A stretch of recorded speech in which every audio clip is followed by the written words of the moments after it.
सीता मेरे घनश्याम, इन दोनों के चरणों में मेरा बारंबार प्रणाम, मेरा बारंबार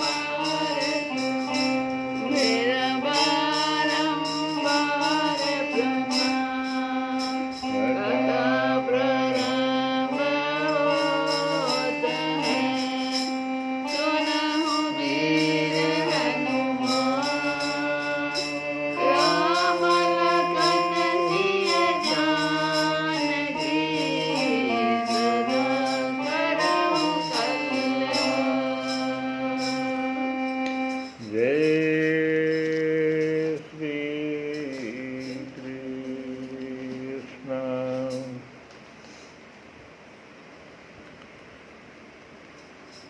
हम लोग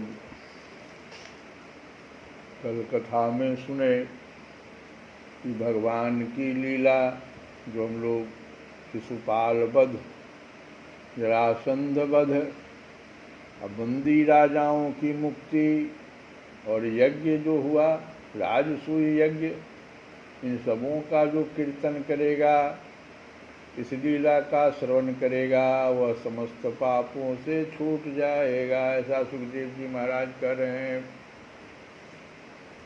फिर राजा परीक्षित ने पूछ दिया कि भगवान, अजात शत्रु धर्मराज युधिष्ठिर के राजसूय यज्ञ महोत्सव को देखकर जितने मनुष्य, नरपति, ऋषि, मुनि और देवता आदि आए थे, वे सब आनंदित हुए, परंतु दुर्योधन को बड़ा दुख हुआ, बड़ी पीड़ा हुई।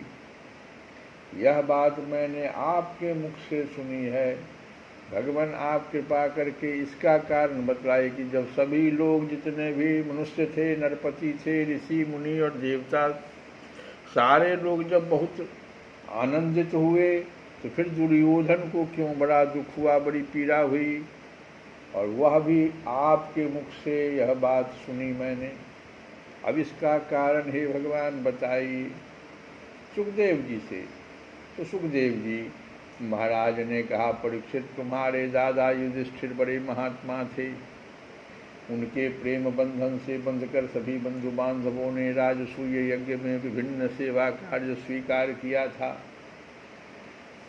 अब भीमसेन भोजनालय की देखरेख करते थे, दुर्योधन कोषाध्यक्ष थे, सहदेव अभ्यागतों के स्वागत सत्कार में नियुक्त थे, और नकुल विविध प्रकार की सामग्री एकत्र करने का काम देखते थे। अर्जुन गुरुजनों की सेवा शुश्रूषा करते थे, और स्वयं भगवान श्री कृष्ण आए हुए अतिथियों के पांव पखारने का काम करते थे। देवी द्रौपदी भोजन परसने का काम करती, और उदार शिरोमणि कर्ण खुले हाथों दान दिया करते थे। परीक्षित, इसी प्रकार सात्यकी, विकर्ण, हार्दिक्य, विदुर, भूरी, श्रवा आदि वाहलिक के पुत्र और संतर्दन आदि राजसूय यज्ञ में विभिन्न कर्मों में नियुक्त थे। वे सब के सब वैसा ही काम करते थे जिसमें महाराज युधिष्ठिर का प्रिय और हित हो। परीक्षित, जब ऋत्विज, सदस्य और बहुज्ञ पुरुषों का तथा अपने इष्ट मित्र एवं बंधु बांधवों का सुमधुर वाणी, विविध प्रकार की पूजा सामग्री और दक्षिणा आदि से भली भांति सत्कार हो चुका, तथा शिशुपाल भक्तवत्सल भगवान के चरणों में समा गया, तब धर्मराज युधिष्ठिर गंगा जी में यज्ञांत स्नान करने गए। उस समय जब वे अवभृत स्नान करने लगे, तब मृदंग, शंख, ढोल, नौबत, नगारे और नरसिंघे आदि तरह तरह के बाजे बजने लगे। नर्तकियाँ आनंद से झूम झूम कर नाचने लगी, झुंड के झुंड गवैये गाने लगे, और बीना, बांसुरी तथा झाझ मजीरे बजने लगे। इनकी तुमुल ध्वनि सारे आकाश में गूंज गई। सोने के हार पहने हुए यदु, संजय, कंबोज, कुरु, केकई और कौशल देश के नरपति रंग बिरंगी ध्वजा पताकाओं से युक्त और खूब सजे धजे गजराजों, रथों, घोड़ों तथा सुसज्जित वीर सैनिकों के साथ महाराज युधिष्ठिर को आगे करके पृथ्वी को कपाते हुए चल रहे थे। यज्ञ के सदस्य ऋत्विज और बहुत से श्रेष्ठ ब्राह्मण वेद मंत्रों का ऊंचे स्वर से उच्चारण करते हुए चले। देवता, ऋषि, पितर, गंधर्व आकाश से पुष्पों की वर्षा करते हुए उनकी स्तुति करने लगे। इंद्रप्रस्थ के नर नारी इत्र फुलेल पुष्पों के हार, रंग बिरंगे वस्त्र और बहुमूल्य आभूषणों से सज धज कर एक दूसरे पर जल, तेल, दूध, मक्खन आदि रस डालकर भिगो देते, एक दूसरे के शरीर में लगा देते और इस प्रकार क्रीड़ा करते हुए चलने लगे। वारांगनाएं पुरुषों को तेल, गोरस, सुगंधित जल, हल्दी और गाढ़ी केसर मल देती और पुरुष भी उन्हें उन्हीं वस्तुओं से सराबोर कर देते। उस समय उस उत्सव को देखने के लिए जैसे उत्तम उत्तम विमानों पर चढ़कर आकाश में बहुत सी देवियां आई थी, वैसे ही सैनिकों के द्वारा सुरक्षित इंद्रप्रस्थ की बहुत सी राज महिलाएं भी सुंदर सुंदर पालकियों पर सवार होकर आई थी। पांडवों के ममेरे भाई श्री कृष्ण उनके सखा उन रानियों के ऊपर तरह तरह के रंग आदि डाल रहे थे, जिससे रानियों के मुख लजीली मुस्कुराहट से खिल उठते थे और उनकी बड़ी शोभा होती थी। उन लोगों के रंग आदि डालने से रानियों के वस्त्र भीग गए थे, इससे उनके शरीर के अंग प्रत्यंग और सब कुछ दिख रहे थे। वे भी पिचकारी और पात्रों में रंग भर भर कर अपने देवरों और उनके सखाओं पर उड़ेल रही थी। प्रेम भरी उत्सुकता के कारण उनकी चोटियों और जूड़ों के बंधन ढीले पड़ गए थे तथा उनमें गुंथे हुए फूल गिरते जा रहे थे। परीक्षित, उनका यह रुचिर और पवित्र विहार देखकर मलिन अंतःकरण वाले पुरुषों का चित्त चंचल हो उठता था, काम मोहित हो जाता था। यही लाइन जो है, ये जो सुंदर बात है, यही सुखदेव जी कहते हैं कि ये सारी बातें जो हो रही थी तो किनका मन, किनका चित्त, किनका अंतःकरण खराब हुआ? जिनका अंतःकरण मलिन था। ये पवित्र विहार हो रहा था, लेकिन जो मलिन अंतःकरण वाले पुरुष थे उनका चित्त चंचल हो रहा था, काम मोहित हो जाता था। चक्रवर्ती राजा युधिष्ठिर द्रौपदी आदि रानियों के साथ सुंदर घोड़ों से युक्त एवं सोने के हारों से सुसज्जित रथ पर सवार होकर ऐसे शोभायमान हो रहे थे मानो संगराज सूर्य यज्ञ प्रयाज आदि विक्रियाओं के साथ मूर्तिमान होकर प्रकट हो गया हो। ऋतिज्यों ने पत्नी संजाज कहते हैं एक प्रकार का यज्ञ कर्म तथा यज्ञांत स्नान संबंधी कर्म करवाकर द्रौपदी के साथ सम्राट युधिष्ठिर को आचमन करवाया और इसके बाद गंगा स्नान। उस समय मनुष्यों की दुदुम्भियों के साथ ही देवताओं की दुदुम्भियाँ भी बजने लगी। बड़े बड़े देवता, ऋषि, मुनि, पितर और मनुष्य पुष्पों की वर्षा करने लगे। महाराज युधिष्ठिर के स्नान कर लेने के बाद सभी वर्णों एवं आश्रमों के लोगों ने गंगा जी में स्नान किया, क्योंकि इस स्नान से बड़ा महापापी भी अपनी पाप राशि से तत्काल मुक्त हो जाता है। तदंतर धर्मराज युधिष्ठिर ने नई रेशमी धोती और दुपट्टा धारण किया तथा विविध प्रकार के आभूषणों से अपने को सजा लिया। फिर ऋत्विज सदस्य ब्राह्मण आदि को वस्त्राभूषण दे देकर उनकी पूजा की। महाराज युधिष्ठिर भगवत परायण थे, उन्हें सब में भगवान के ही दर्शन होते, इसलिए वे भाई, बंधु, कुटुंबी, नरपति, इष्ट मित्र, हितैषी और सभी लोगों की बार बार पूजा करते। उस समय सभी लोग जड़ाऊ, कुंडल, पुष्पों के हार, पगड़ी, लंबी अंगरखी, दुपट्टा तथा मणियों के बहुमूल्य हार पहनकर देवताओं के समान शोभायमान हो रहे थे। स्त्रियों के मुखों की दोनों कानों के कर्ण फूल और घुंघराली अलकों से बड़ी शोभा हो रही थी तथा उनके कटिभाग में सोने की करधनियाँ तो बहुत ही भली मालूम हो रही थी। परीक्षित, राजसूय यज्ञ में जितने लोग आए थे, परम शीलवान ऋत्विज, ब्रह्मवादी सदस्य, ब्राह्मण, क्षत्रिय, वैश्य, शूद्र, राजा, देवता, ऋषि, मुनि, पितर तथा अन्य प्राणी और अपने अनुयायियों के साथ लोकपाल, इन सब की पूजा महाराज युधिष्ठिर ने की। इसके बाद वे लोग धर्मराज से अनुमति लेकर अपने अपने निवास स्थान को चले गए। परीक्षित, जैसे मनुष्य अमृत पान करते करते कभी तृप्त नहीं हो सकता, वैसे ही सब लोग भगवत भक्त राजर्षि युधिष्ठिर के राजसूय महायज्ञ की प्रशंसा करते करते तृप्त न होते थे। इसके बाद धर्मराज युधिष्ठिर ने बड़े प्रेम से अपने हितैषी सुहृद संबंधियों, भाई बंधुओं और भगवान श्री कृष्ण को भी रोक लिया, क्योंकि उन्हें उनके बिछोह की कल्पना से ही बड़ा दुख होता था। परीक्षित, भगवान श्री कृष्ण ने यदुवंशी वीर शामवादी को द्वारिकापुरी भेज दिया और स्वयं राजा युधिष्ठिर की अभिलाषा पूर्ण करने के लिए उन्हें आनंद देने के लिए वहीं रह गए। इस प्रकार धर्मनंदन महाराज युधिष्ठिर मनोरथों के महान समुद्र को जिसे पार करना अत्यंत कठिन है, भगवान श्री कृष्ण की कृपा से अनायास ही पार कर गए और उनकी सारी चिंता मिट गई। अब एक दिन की बात है, भगवान के परम प्रेमी महाराज युधिष्ठिर के अंतःपुर की सौंदर्य संपत्ति और राजसूय यज्ञ द्वारा प्राप्त महत्व को देखकर दुर्योधन का मन दाह से जलने लगा। परीक्षित, पांडवों के लिए मैदानव ने जो महल बना दिए थे उनमें नरपति, दैत्यपति और सुरपतियों की विविध विभूतियाँ तथा श्रेष्ठ सौंदर्य स्थान स्थान पर शोभायमान था। उनके द्वारा राजरानी द्रौपदी अपने पतियों की सेवा करती थी। उस राजभवन में उन दिनों भगवान श्री कृष्ण की सहस्त्रों रानियां निवास करती थी। जब उस राजभवन में धीरे धीरे वो चलती थी तो उनके पायजेबों की झनकार चारों ओर फैल जाती थी। उनका कटिभाग बहुत ही सुंदरता था। उनके वक्षस्थल पर लगी हुई केसर की लालिमा से मोतियों के सुंदर श्वेत हार भी लाल लाल जान पड़ते थे। कुंडलों की और घुंघराली अलकों की चंचलता से उनके मुख की शोभा और भी बढ़ जाती थी। यह सब देख कर दुर्योधन के हृदय में बड़ी जलन होती। परीक्षित, सच पूछो तो दुर्योधन का चित्त द्रौपदी में आसक्त था और यही उसकी जलन का मुख्य कारण भी था।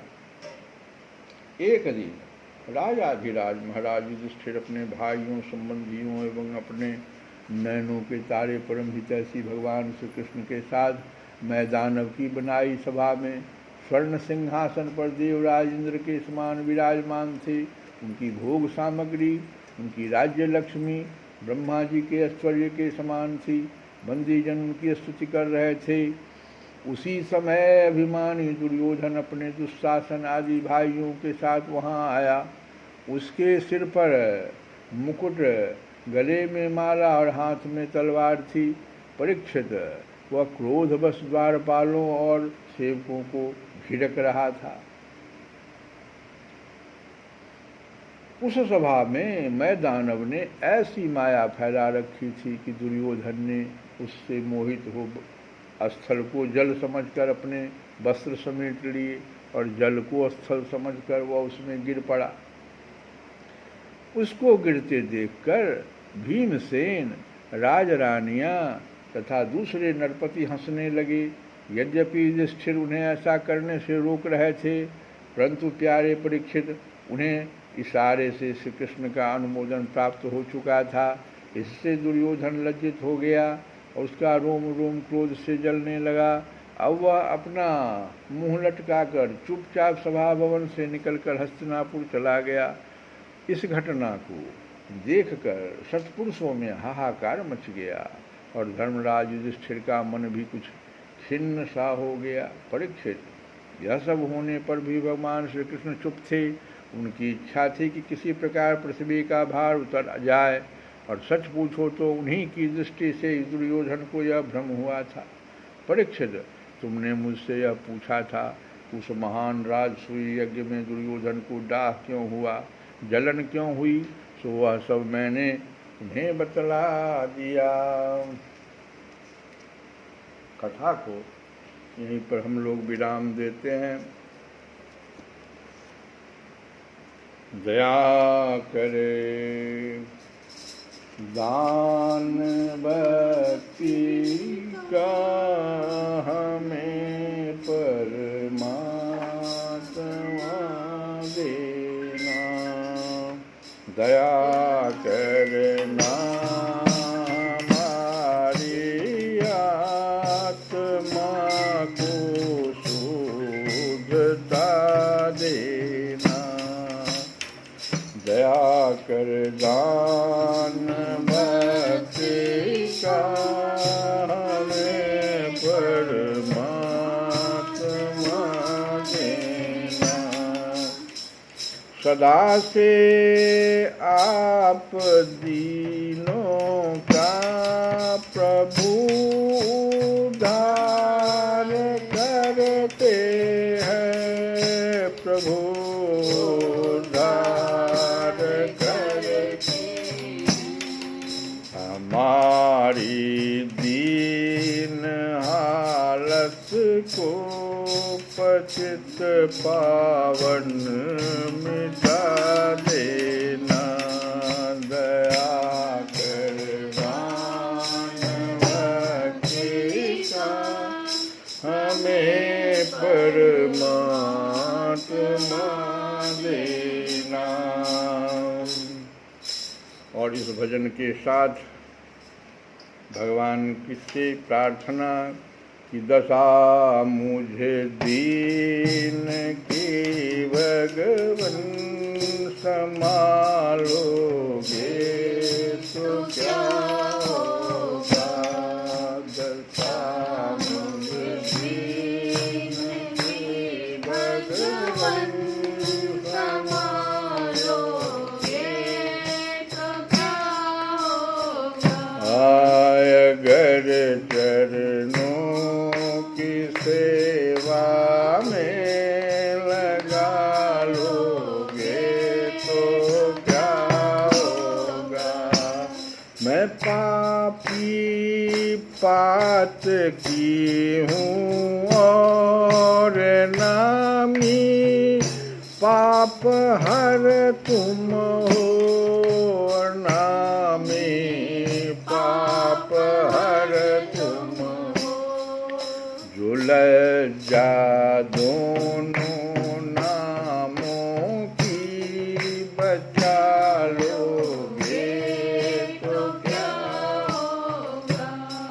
दशा मुझे दीन के भगवन संभालोगे तो क्या होगा।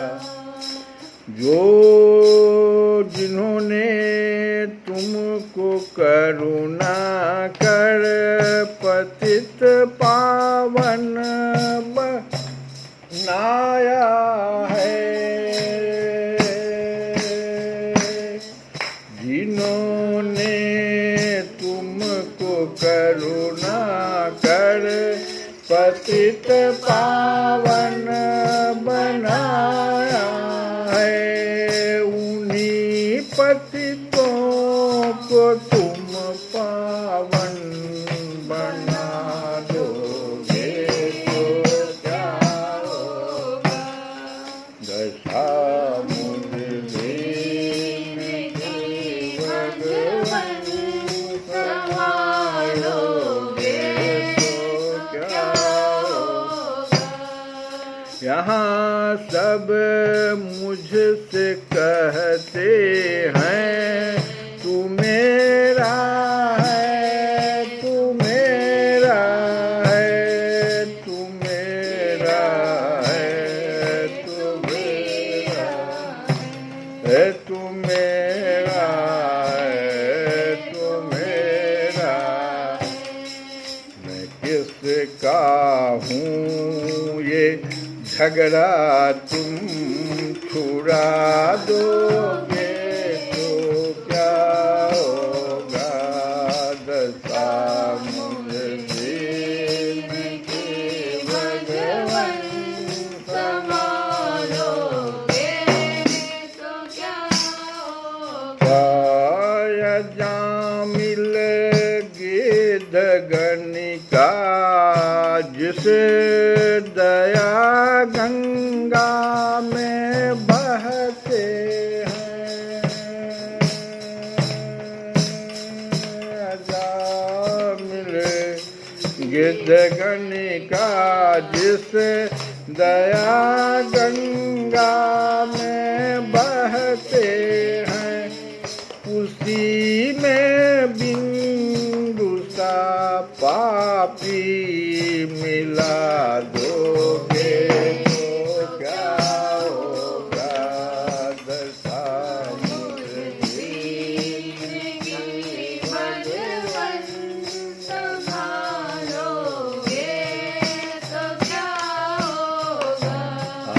अगर चरणों की सेवा में लगाओगे तो क्या होगा। श्री कृष्ण गोविंद हरे मुरारे, हे नाथ नारायण